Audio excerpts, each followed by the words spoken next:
All right, this is Taylor Ellwood with Magical Experiments Podcast, and I am so excited because I have here today with me the fabulous, amazing, awesome Soviet Mercedes, who is a wonderful friend of mine who I've had the privilege of getting to know. I don't know, it's been the last half a year, maybe a little bit more, but you and I have been chatting almost every single day. This is the first time we're actually talking voice to voice, which I don't know why it's waited this long, but there you go.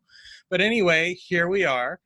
Why don't you introduce yourself and tell us a little bit about you and your magical approach and everything else that's amazing about you, because you are a very fascinating person, and I feel fortunate to have you as one of my friends. You're gonna make me all in the feels here. First of all, thank you so much for having me. Most people know me as the opinionated whore, cunt friend, the money witch, the demon whisperer. I'm a professional dominatrix, and I tell people, by popular moral, I am not a good person. And I mostly work with demons and money magic. I'm specialized in money magic and kind of like getting the flow going. And on the side, I teach about money magic, and I talk a lot about kind of the dynamics within the world, politics, economy, and dogmatic thinking and programming that we experience from childhood and how it results as an adult. So, yeah. Thank you for having me. Yeah, well, I'm happy to have you. In fact, I would say that, I mean, one of the things that always fascinates me about you is getting to read your thoughts and perspectives, because it always makes me think, about like where you're coming from. And it's one of those things where kind of like you take away from it. I'm like, I may not have thought of it in that way, but I'm definitely thinking about it in that way now. Or it makes me question certain things where it's like, yeah, I'm on the same page with you on that one. And either way, I mean, I always learn something from you. And I think that I would say that to anyone who has the fortune of following you or interacting with you, that, they're really lucky, because I think that what you bring more than anything else is you bring an awareness that is truly different from the confirmed norms. Now, you might say that you're an affirmed not good person, but I disagree with that wholeheartedly.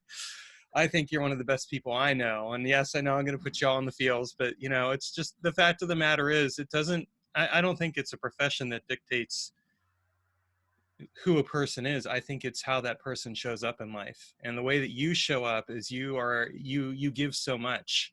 I know that might surprise you to hear that from somebody, but that's what I see about you each and every day. And it's one of the things I admire about you.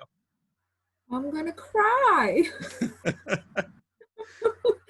Actually, thank you so much for saying that. Oh, and the funny thing is that I feel, look, if you look at the occult community, like you have all these like different magical branches, right? And I feel that there's very few of us who kind of operate outside of the traditional versions, but also very emphasize a lot on bringing the mundane together with like the spiritual.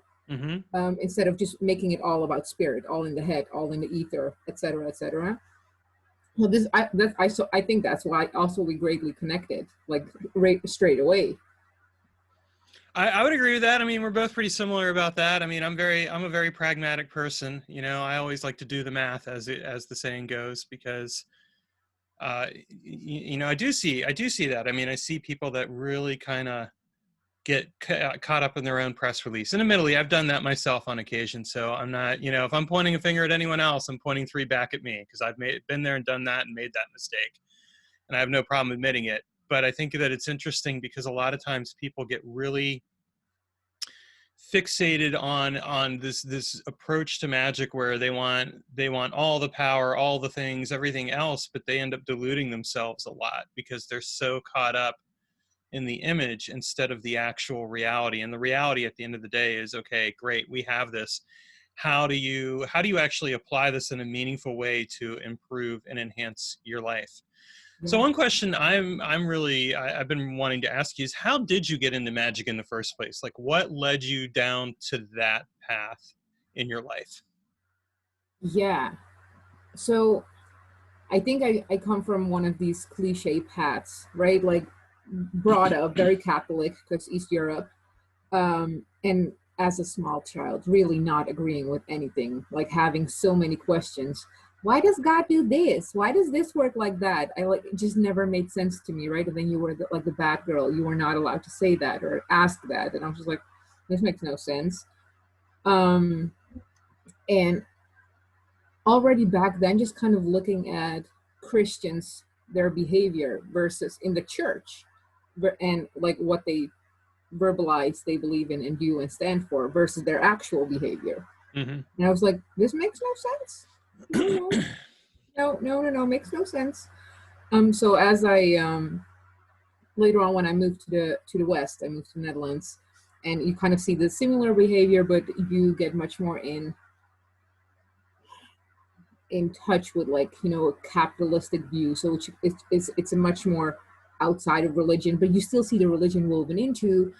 So where am I going with this? Yes. So like in my teenager years, finding out like what are the unconventional ways of life.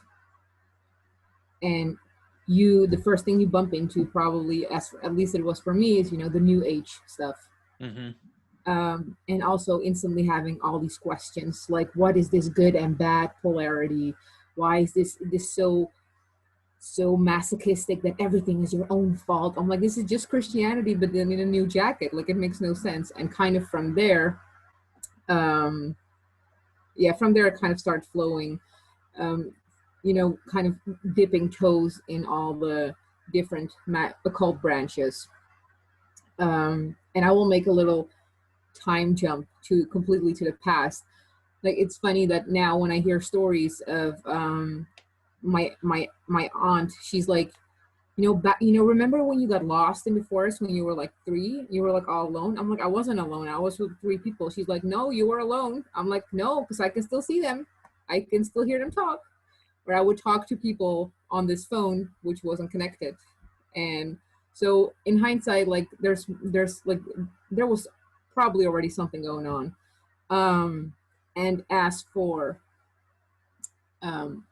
there's this cool story about my great grandma, Hella, and it started off as an urban legend until we started to look for the receipts. And there was this, she used to walk around in like a dangerous part in town, and people would get, women would get either like kidnapped or like harassed, and the police was on it, and it was like a daily thing. And the story goes that one night it didn't happen, and the next night they caught the people, and they asked the people, why didn't you do anything yesterday? And they said, well, there was this lady with the green jacket and the blonde hair, which was like the whole village knew that was always my great grandma, and she had this big black being next to her, like unearthly, and we got scared. So I call that kind of like as the ancestral family demon. And that's kind of how it started. A bunch of stories about that also with like my mom. So I feel like I kind of inherited that one. And so you kind of start like practicing and what's out there. You have like, you know, Goetia and Solomonic and like all these like big marketed names, but what's out there aside from that, and what works and what not. Yeah. So fast forward, now we're here. You know, what's fascinating about your story is that it's actually, there's some similarities to my own. I mean, I started out as a Christian, but I didn't really agree with it. And I ended up asking lots of questions as well. And I was kind of like, you know, there's contradictions here. And why are things this way? And of course, I've always just had tons of questions. I mean, I'm an insatiably curious person. I like to go out there and explore the world. I love learning different things. I mean, right now I'm reading a ton of books on architecture, and then I'm reading some other stuff on time and things like that. And none of this is obvious, overt occult stuff, but I'm sure I'll tie it back to it at some point or another. I already have with some of it. But I mean, I think that one of the things that strikes me about you that is that curiosity, because you have a way of interweaving non-occult disciplines into your magical practice, from what I've observed, and I always find it interesting when I meet other people who do that, because the norm really isn't that way. I mean, most people who are in the occult, I'm just going to say it because it's true, are pretty tunnel vision. It's like, okay, you know, I'm reading all these books about magic, but I'm not really reading anything else. And don't get me wrong, there's nothing wrong with that. I mean, especially when you first start out, that's totally understandable. But I think it's interesting when you can weave other disciplines. So, you know, one of the things that you talk about is show the receipts. So let's talk a little bit about that and what that actually means, because where I see you weaving some of that in is that very phrase, that concept of show the receipts. So what does that actually mean, and how do you integrate that into your magical practice?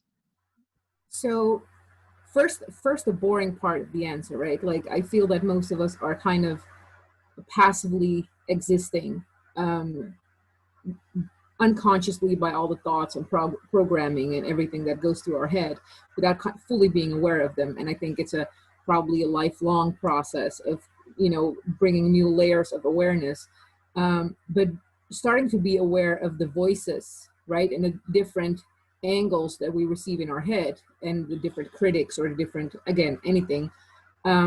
You'll start also being aware of certain belief systems, right? And to use it close to my own teachings, okay, money is bad, right? People turn bad when they get money.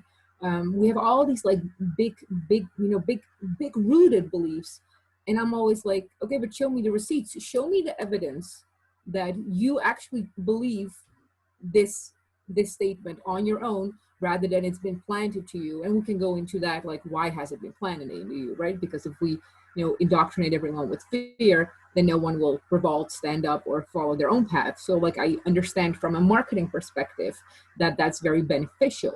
But yeah, like, let's say this whole, like, okay, money is bad. I'm like, show me the receipts. And it's an exercise that I do in my own classes too, where I make people write down all the beliefs they have about money. You know, money turns people into, you know, jerks. I'm like, okay, show me the receipts, and it has to be a receipt from something that you experienced, not something you heard on the media, right? So you usually don't even get like individual receipts. It's kind of like, oh, one time my uncle met this guy who did this and that, and he happened to be rich. I'm like, well, chances are that that guy was just a jerk in general. And even if that receipt, right, if that belief would stand on its own, well, so now you're going to make such a big general statement because your uncle had one experience. Again, that's harmful.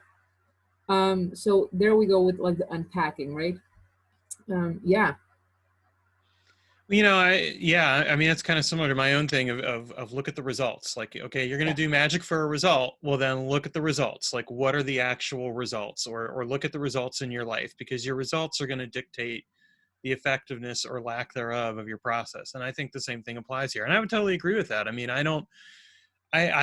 can't think of anybody, because I was thinking about that question, like, okay, can I think of why money would turn someone bad? And I'm like, no, I can't think of anyone that's done that to automatically. I mean, it's a really good example of why you need to parse out the behavior from the category. Like, okay, so I'm making a lot of money. Does that automatically make me bad or good? I mean, there are plenty of people who do lots of good things with money in the world. You know, whatever good is, whatever bad is. It's kind of similar to looking at emotions, for that matter. You know, people have this tendency to label certain emotions as good or bad, like they'll label anger as bad, or they'll label love as good. Well, you know, under the right circumstances, love can be absolutely a bad thing to have happen. You know, In many ways, in many absolutely. ways, it can throw your life off the rails, as I can attest to.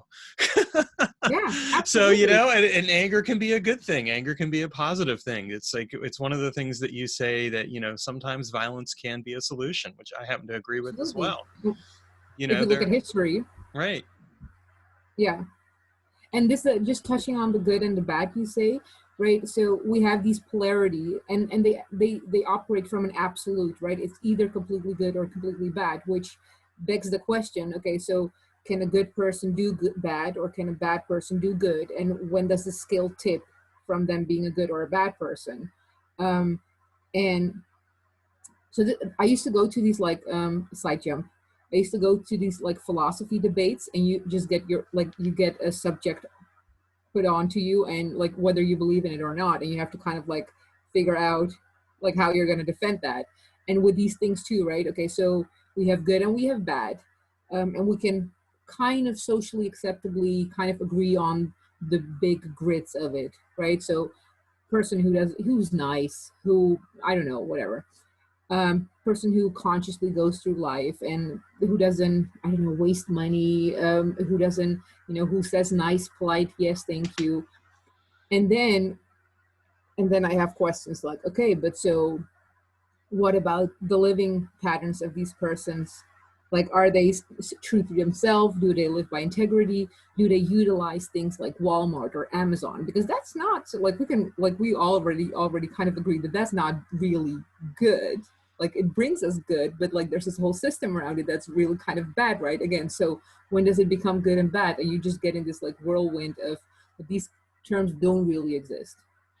Well, it all comes down to shades of gray, I think, where or situational awareness. I can't speak for you, but I can say for myself, I've always approached life from a place of situational awareness. What's the situation? The situation dictates the reality and what I'm going to do, whether I'm trying to proactively change the situation or I'm reacting to it or whatever else. And I think that a lot of times, people get fixated on this notion of what's good or bad or things like that. And you see it all over the place. You see it in the occult. You see it in other things of life. And it's like, well, what's the situation really? I mean, I remember there was, I saw something today.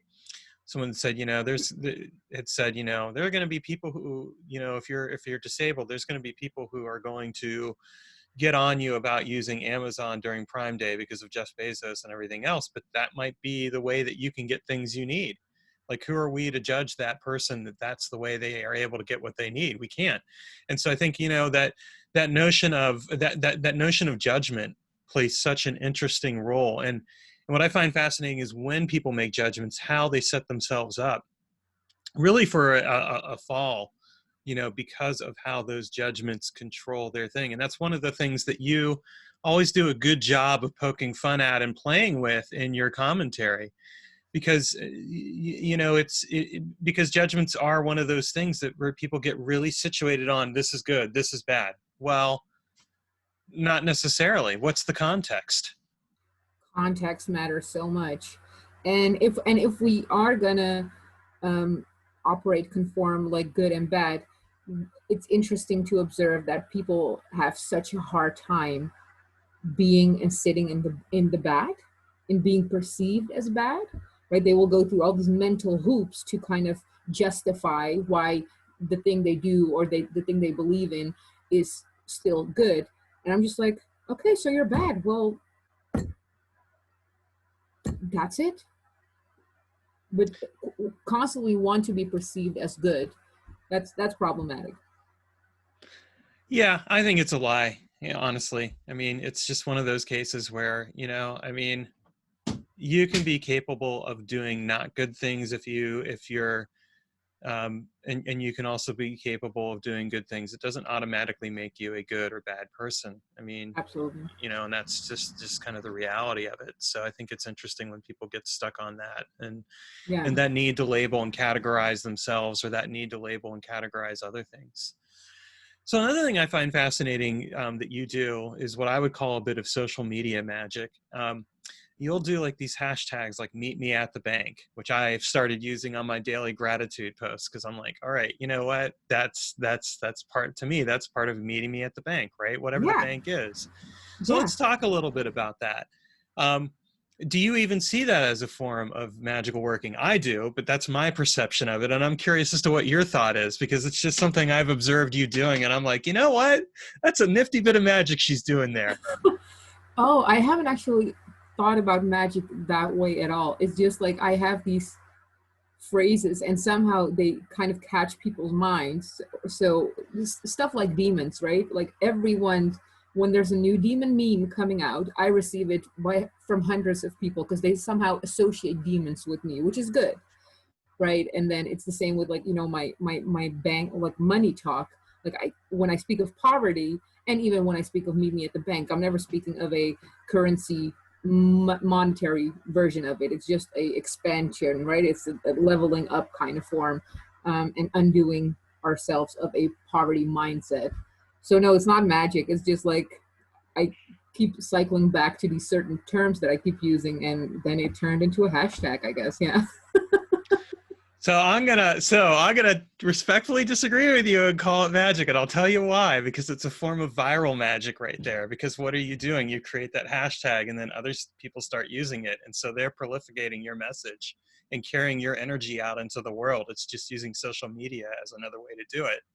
So like, you know, meet me at the bank, for example, like I've started using that, right? So every time I'm using that, what am I doing? It's not just, if people click on that, they're going to find your post as well. So it's leading back to you. But not only that, it's carrying that particular energy and meme out into the world so that other people then can interact with it. And it spreads that concept even further. So I don't know, that just, in my opinion, that's a form of magic right there. You know, you can, you know, so I just thought I would share that with you because I mean, I was like, you know what? That's pretty sweet. That's like a social media sigil right there. Okay, I can see what you mean right now. Okay. Oh, that's pretty cool. Well, accidentally. Hey, I just think about these things all the time. I mean, that's why I'm a magical experimenter. So there you go. And one of the things, now that you say experimenter, it's so funny that before you and I wait, let me first tell the world how you and I started connecting. Yeah, let's do it. It's a funny story. So I wrote a ebook called Financial Domination for Broke People, or something like, for broke men, something like that. And my main girl, Elizabeth, she bought it out of support, and she wanted to see how the pictures goes. And in the suggestions, all your books were there. And until that point, and which makes no sense, right? Because she's an occultist, she's a Kundalini teacher.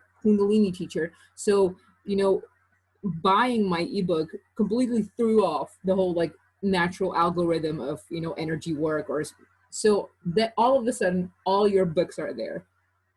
So I'm like, the first book I read, because I was kind of deep into like quantum physics at that point, and I see time magic, and I'm like, yo, and I like dove in. I'm like, this is the shit. And I bought all these, like, you know, all these time one and then the identity ones. I'm like, holy shit, like we agree on a lot.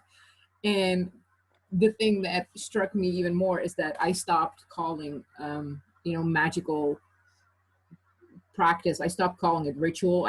I call everything an experiment, like very academically. So I'm kind of like detached of it. And I see you, magical experiments. And I'm like, this is on point. And that's how it started. Yeah, and then you friended me and messaged me, and then you were probably like a little surprised. It was like, oh hey, how you doing? If you have any questions, let me know. You're probably like, what the heck? Oh, it's fangirling, because at this point I had like 7 of your books read, like back to back, like all, like I write in my books, I mark them and like I note them and rip them out. And I was like, oh, like this is on point. This is on point. Someone finally in the occult who kind of like thinks outside of the traditional boxes. Yes. And then indeed you responded so welcomely. I was like, I didn't expect this is epic. Yeah. I can tell that first time I messaged you, you were kind of like, what? And I'm like, all right, I better cool my job. I don't want to make her feel weird or anything, but I was just like I'm always happy to interact with people that like my work and are genuinely enthusiastic about it, and it helps them in some way. I mean, that's awesome. So I was like, that's cool. The irony of it all is that, I mean, I had seen you popping up because, you know, Facebook has its own algorithms. I'd seen you popping up in my list of like friends, you know, suggested friends. So I thought it was just kind of funny. It was like an inevitable meeting at some point that was going to happen. Right. And I do think this is one of the reasons that you stand out extremely, because when you look at the community you have created online, and I'm assuming offline too, it's such a very, I don't want to use the term positive, but such a progressive kind of like, let's look at hands-on magic. What does work for you? What does not? Let's keep going. Feedback with each other, you know, brain fart about things. And I think that's pretty unique. Well, there's no ego there. I mean, or at least there's very little. There's probably some. I'm not going to say otherwise, because I mean, let's just be honest here. Ego inevitably creeps in to some degree or another. But I've tried to make that community as positive as possible, and I certainly don't. When I started practicing magic, I got into the, like I got onto some of the early E lists, like the Z list, which was a chaos magic thing and all this other stuff. And one of the things that I always remembered or stood out to me was how people would really kind of puff their chest up and be all like, "Ooh, I'm special," or "this is what I'm doing," or whatever else. And at the same time, try and attack other people. And it kind of reminded me of academia from my days of being an academic. And it's the same kind of thing. And I've always kind of seen that as like the best thing. Like if you want a discipline to evolve, you have to find a way to bring people together to work collaboratively with as little ego as possible. Again, you're probably going to have some of it in there. I mean, I've certainly have had it at times. So, I'm not, again, if I'm going to point a finger at anyone else, I'm going to point three back at me, just because, it's important. I mean, I wish more people would own their own crap, their own Yeah. shit, because honestly, the fact of the matter is it's so easy to point a finger at somebody else and say, well, you're this or that. Well, okay, if I'm going to do that, then I better be prepared to acknowledge the three that are Yeah, pointing no, back I at agree. me. I agree. I do think you're a much better person than I am, because I'm extremely loud about my opinions and my judgments on others. But mostly only in the opinion, like, well, no, in the opinions that either like I know what the background is of, or yeah, again, I'm a judgmental person. This is what it is. Like, this is what it is.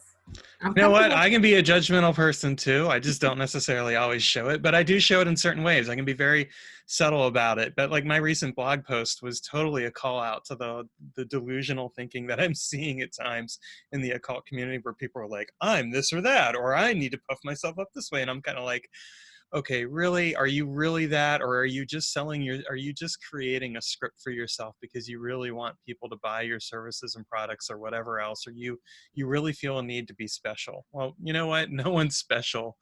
You're Really, not. You're really. just, and there's a difference between good marketing. Like you are an example of somebody who does really good marketing magic with your titles and everything else, but at the same time, you're very down to earth. And then you see somebody who's totally bought their own press release hook, line, and sinker, and you can tell they're like, well, I really am a living god, or I really am all these other things. And I'm like, really? Are you really? Or Are are you? you just, so I don't know. I can be pretty judgmental. It just may not seem like that. I mean, I'm You bring flattered it that you more think like I'm such a subtle. good person, but believe me, I am just as capable of not being a No, no, good no, person. no, no. Like, I know, like, you can be a fully good person, otherwise you wouldn't fuck with me. So like that's how it goes. Like, but it's so this is the thing, right? The people who really fall for that very extremely flashy marketing, which I think it's like great marketing, and like loud and aggressive marketing is a skill on its own. It's not magic; it's a skill on its own. For sure. It's a complete different target demographic that falls for that, right? It's the chats who want instant gratification, who rather buy into the lie than the people like you, like myself, and a bunch of others who tell you like, yo, this is the lie, this is the truth, might not be as flashy, but it will guarantee you at least results in the long term if you're willing to put in the work.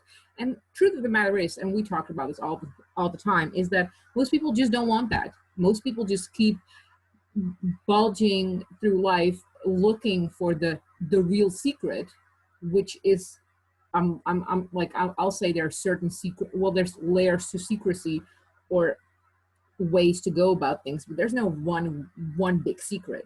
And people always come into my DM too, like, what, give me the one ritual to make me rich. And I'm like, there's none. Nah. I'm like, give me what how do I do? I'm like, this is what you do this consistently, approach it as an experiment, twitch and tweak. They're like, nah, that can't be it, man. I'm gonna look further. And 1 year later they'll be in my inbox again.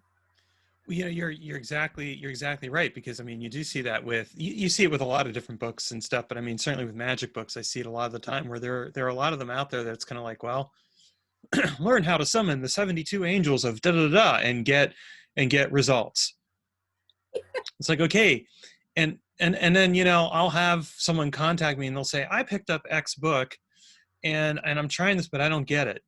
Well, have they really taken the time to explain what you're supposed to do? Well, not really. They just gave me they gave me these prefabricated rituals, but they didn't really explain. Well, okay, well, here's what you really need to do.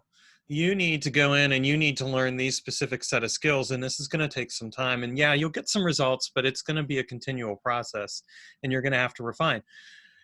And I think it's one of those examples where people get really caught up on wanting those fast results. They want things instantaneously. They want it now because that's what they've been sold on. But the reality is, anything worthwhile is going to take some time and work. I mean, at least, and that's not a bad thing. It doesn't have to be hard work. It can be smart work. And if you're smart, which you are, I mean, you talk about this a lot of the time, like the myth of hard work versus smart work. Yeah. And like, if you're like doing smart work, you're going to get there faster. Whereas if you just work hard, well, I mean, what is working hard anyway? Yeah. And I wrote about this a few years ago, a big article, that I think that when first of all, most of us are just tired of life, right? On a monetary sense, trauma, life can be exhausting. It's also simultaneously amazing and beautiful, but it's also exhausting. So most people are just kind of like, I'm done suffering. What most people don't realize, however, is that putting in the work is not the same as suffering, but your brain will try to tell you or convince you that it is. Yeah. And the lie of hard work. What is hard work really? I feel that it's been kind of brainwashed and programmed to make it out to be to this physical labor.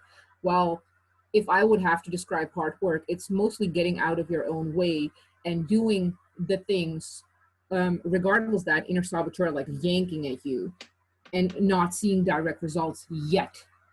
Right? And workout is a great example. Like, I know we all, like, even I do it. Like, I do, my ab crunches, and I'm like looking in the mirror. I'm like, do I see my abs yet? Okay. And then the hard work becomes when that voice goes like, nah, this makes no sense. You might as well just stop doing it. Right? Yeah. And showing up while that's happening, I think that's the hard part. I like the way that my one mentor, Bruce Francis, puts it. He's a Taoist master, and he says, if you want to thank me, practice. Do the practice. Like, he'll teach a class and he'll be like, if you want to thank me, practice. Because if you don't practice, then you're not going to get the benefits out of this that you want. And you're exactly right. We do get in our own way. That inner saboteur comes out in whatever way, and it says, oh, you wanted this, but you're not making the progress that you want to. Whereas it's like, okay, if you show up every day and you do things even just a little, you consistently follow through every day, you are going to see changes. Like when I started doing the gratitude practice a few weeks ago, it's like, okay, the first couple of days, it's whatever. But then I've started noticing now, like I'm a few weeks into it, I'm like, man, I got to remember to do that because I feel really good about doing it afterwards. And I like the responses I see from other people. Well, right there, it's that consistency of practice. That's a little thing, but it's a good example. And it's a good example too of where things build off of each other. And this is like the thing with like magic or with anything else you do, it has to build off of each other. And you talk about that quite a bit as well with your approach, like to money magic and things like that. So share with us some of your approaches to money magic, because you had a free class recently and you have one coming up soon that people can actually, like a full course. Yes. So I will always use the angle of mostly combining mundane and even like normal business tactics with the spiritual. The most classic example that is being used, you can positively think and do all the rituals about wanting to become the best PlayStation player and like make that into your career. I'm like, that's a valid thing. World has changed, right? Like gaming is a thing. You can make it a whole career. But unless you actually write to PlayStation.com or are active in PlayStation gaming communities, showing your receipts and the evidence of that you are really good, nothing will happen. Like no one is going to just show up one day, regardless of how much magic you do on the mat or wherever in your occult room, how much candles you light. No one is just going to ring your door one day and be like, I just got the notion, I have no idea who you are, but I just got the notion that you are going to be the best PlayStation player all of a sudden. That's just not going to happen. And it's the same with love, right? Like you have to add some mundane activities to oomph your magic, whether that's telling your friends like you're gonna looking out for dating, like you sign up to a dating site. And it's the same for business. People always ask like, okay, what's the business magic? And I can give you 5 million on the top of my head, all tried out by me, by my inner circle, my outer circle. But I'm always asking you, okay, so what are you going to do on a mundane level to connect those? And they're like, oh, I haven't thought of that. Okay, so you just want more money, that's it? Like I can guarantee you right now that's never going to happen. So let's skip the whole thing and the disappointment, and let's go to the actual realistic view. Yeah. Well, and I always want to know when people say they want more money, like, what do you want more money for? Like, what are you actually going to do with that money? And and I saw this back in the days when I was a business coach and I would work with business owners. That would be one of the questions. You'd be like, well, I want more clients. I want to make more money, et cetera. And I'm like, okay, well, what do you want to do with it? Like, what is that actually going to help you do? And are you willing to pay the price of getting more clients, for example, which means you have to put more time into taking care of those clients. You have less time for other things. And also at the same time, you have to necessarily balance out some of the activities that you're doing to get those clients. Are you willing to do that in return for those clients? And what is your life going to look like as a result? And a lot of times, people don't have that thought out. So they'll visualize this very short-term thing without thinking about, where do I really want to go from here, and what am I going to do with it once I get there? Absolutely. Absolutely. And I feel that, I do feel there's like these hypes and waves going on within the occult and magic scene itself. But also not enough self-knowledge. Like I have enough friends who are great manifestors, and I dislike that word, but by lack of better wording. And I have great people, I have great magicians who are good at money itself. And I'm like, know yourself.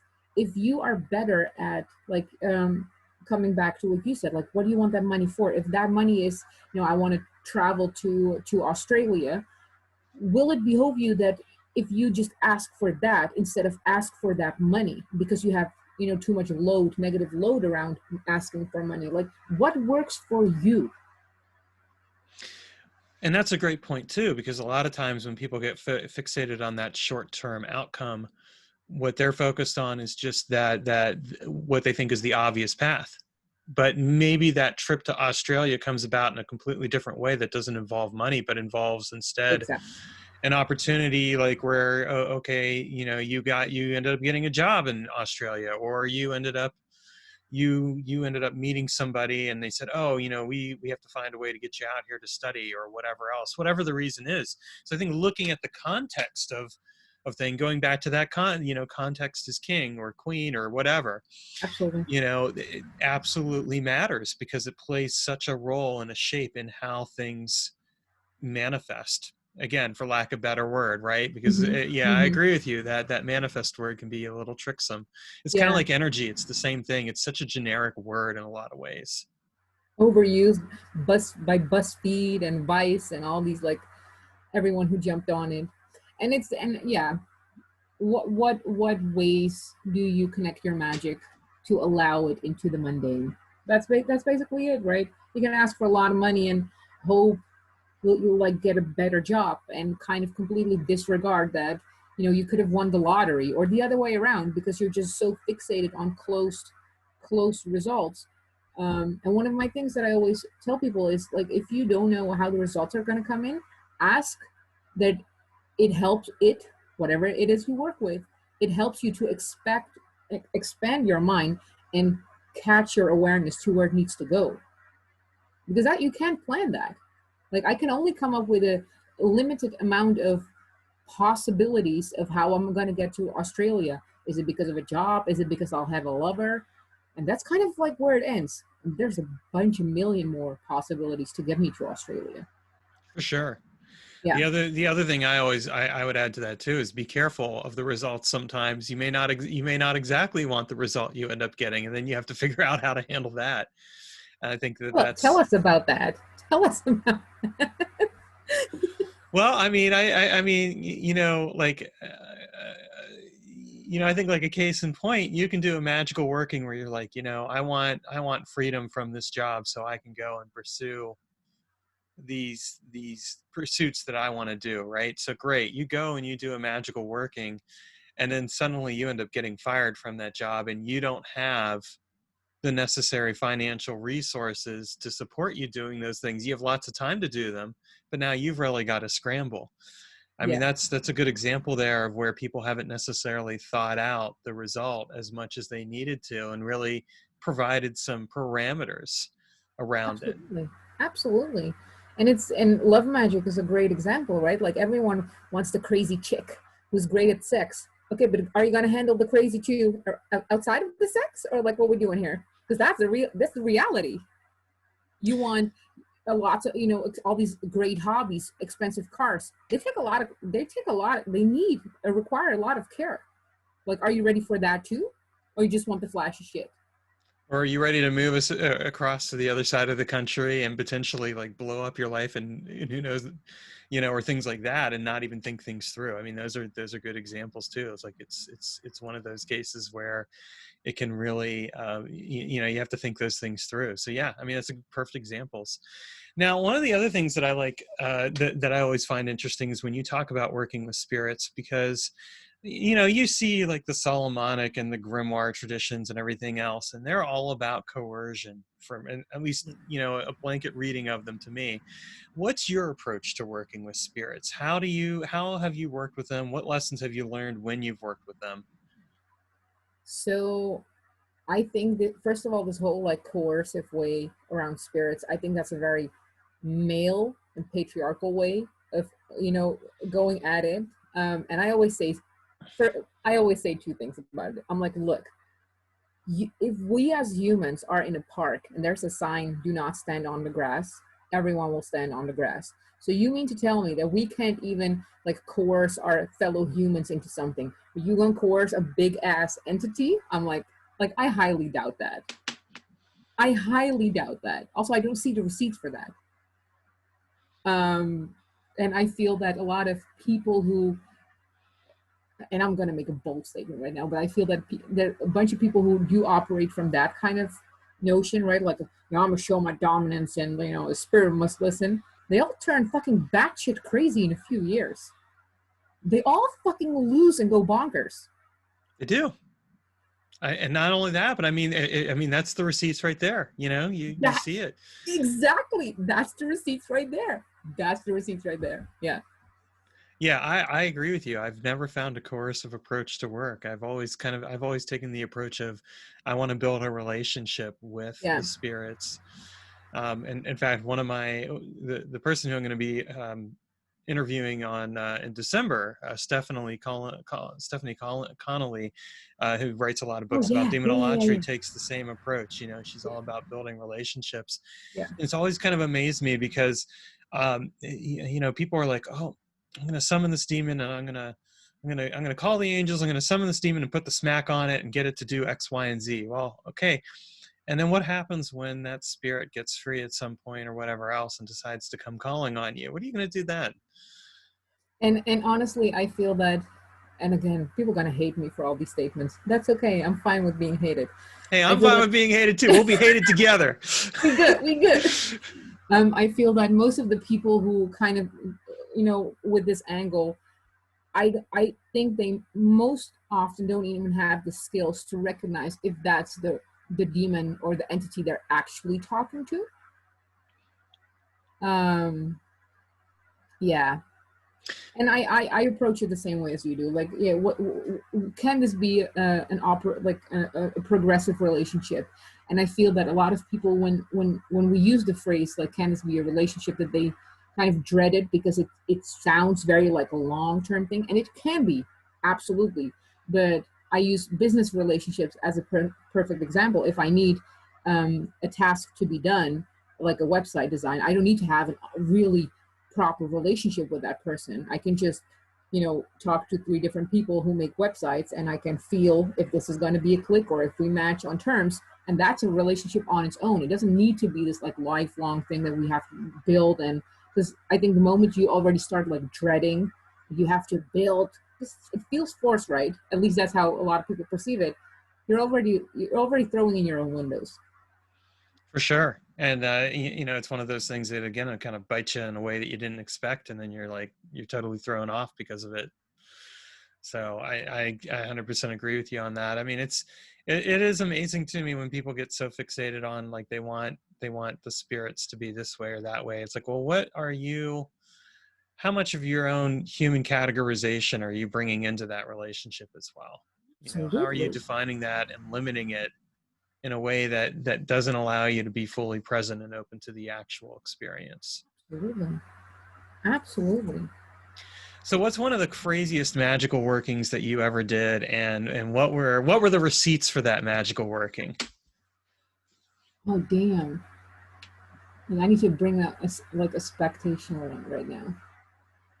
Well, so I like, and I've done a video on this one, but one that gone wrong, like that's a funny one. So this is the thing. First of all, me and the gods have not been on speaking terms for years. Like I feel that they're too far removed from the human experience, so that's why I always get like these cryptic and abstract results. And I feel like things that I would consider demons, they're much more closer to the human realm. And to my industry, like leeches and parasites and like, you know, so it works very well for me.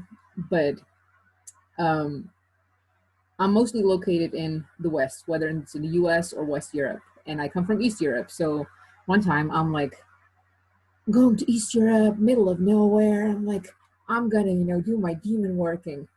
So me and my arrogant ass, right? I'm like, I arrive somewhere in the middle of the night, can't see shit because it's middle of the forest. I had all my stuff prepared. 1 a.m. I'm going out and I'm like looking for a place, and I'm like, I'm gonna sit here. This looks good, and I'm like, getting prepared, doing some movement, just getting into my zone, and all of a sudden, I what I grew up around horses, so I would say I felt like a horse, something of the weight of a horse, like walking around, and like everything, all my hairs go up, neck, everyone, and I'm just like, no, this is no good, no good, no good. And long story short, it was a very no, you should not be doing that right here. So I got humbled real goddamn quick by the local spirits, and yeah, so I apologized. And the next day, and it's so funny. So the next day, I'm going mushroom picking, which is a normal thing in Czech Republic. And I bump into this human, and up until today, I don't know if it was an actual human or what we like how, because it was 5 a.m. And this person goes like, well, there's like there's this spiritual order here in the East Europe in the nature. Like we have these local spirits and they keep everything balanced, and external entities are not wanted. I'm like, I've never seen you. This is East Europe. We do not talk about shit like this. Who are you? What are you? So that wasn't necessarily one going bad, but it was a very like clear sign. And it's kind of like they're like, all right, we're going to make sure we drive this home to you and make sure you know. No. Yeah. Yeah, it's interesting because I mean I've done work with land, with the spirits of the land as well. Like and actually in Oregon, in Portland, I live near the Columbia Gorge and the Columbia River, and so one of the spirits that I work with is called She Who Watches, and they actually have a petroglyph of her, and so she's kind of to me it seems like she's the spirit of the Columbia. Like you've got that energy there. And so it's one of those cases where like you go there and it's like you definitely pay your dues. If you're going to do something, you have to pay your dues first before you do that. You have to have that relationship because she's not going to just tolerate it. And it's interesting, they actually have this thing called the Confluence Trail where they had like the indigenous tribes go, and they actually made sacred space as a way of honoring the spirits of the land. And so when you visit those spaces, you can definitely feel that. And it just speaks to the fact that we really do live in a world where like, okay, we can get so caught up in our human comforts and everything else, but then we step outside just a little bit and then we discover, oh wait a minute, there is still another world around here. And and there's definitely going to be something that's going to make its name known or its effect felt. Like, hey, here's my calling card, you better pay attention. And there's a hierarchy, right? And I feel that we kind of disregard the hierarchy often, or too often perhaps, because dominance. No. That's a very human thing, and very much I would agree with you, like a patriarchal thing for that matter. I mean, let's just call it for what it is, put a button on it. But it's like it's a very human centric perspective that isn't collaborative at all. It doesn't look at like, how do we fit into this hierarchy? How do we work with it? How do we situate ourselves in such a way that we're paying respect? Instead, it's like, oh, I want this and you're going to give it to me, top down approach. And it's like, that doesn't really work out that well. It doesn't, I mean, it may seem to, but under the right circumstances, things will just topple. And I feel that, like, for me, it's interesting to, when people really get active with their occult practice. And they kind of, like everyone, you kind of dabble first until something like really catches your attention or gets on your path. But when they get into the, I am a living God kind of method, or like the dominance one, like I'm gonna slowly start just like, back up, like, because again, I'm not gonna watch you get crazy within 3 years or something. That's a no from me. So happy being crazy. Yeah, for sure. So you have a class coming up. So can you tell us a little bit about that? Yes, I have a 3-month course coming up, and I divided it in 3 phases. The first one is kind of the introduction and the building a foundation, much theory, much like unpacking of psychology, external dogma programming. In the second phase, the middle phase, we kind of start opening doors, opening ways, looking at life, how we can incorporate the third phase. And the third phase is all about magic, money magic. So like manifestation magic, money magic specifically. Yeah. Excellent. So I'm looking forward to seeing information about that. We're definitely going to post it in the group, and I'll share it on my newsletter as well, because I want to see people check your stuff out. I'm looking forward to it. So it'll be really exciting. Yeah, you'll have to look it over for me, right? Yeah, you and I had talked about that. So you just let me know when, and I'll be happy to. I'll send it over. Yeah. All right, good. And what else? Anything else exciting coming up for you? Well, the world is kind of locked up right now, so I'll be lots of online. I'm gonna do a big class, a singular class before the end of the year, like end of November, calling it a fuck New Year's resolutions. Let's like go out with a bang. That's gonna be the name. So we don't get caught up in the fake endorphins and dopamines in the new year, because then it's too late. And hopefully more than one bang. Well, hopefully more than one bang. Ain't that the truth? Exactly. I couldn't resist. I love it. I love it. I love it. All right. Well, I want to thank you for coming on here. It is such an honor to have you here. You're my second interview on the Rebooted Magical Experiments podcast. I had Astrid last month, and so I'm really excited to have you on here. We're going for more of an international audience initially, and then we'll circle around to a bit more of an American. But I think, it's fun to get perspectives outside of American occultism and things like that, and much needed. So I really appreciate your perspectives. I love your work. I love your practicality. You are awesome, and I can't wait to check out your class. Thank you so much for the trust and for having me. Thank you so much.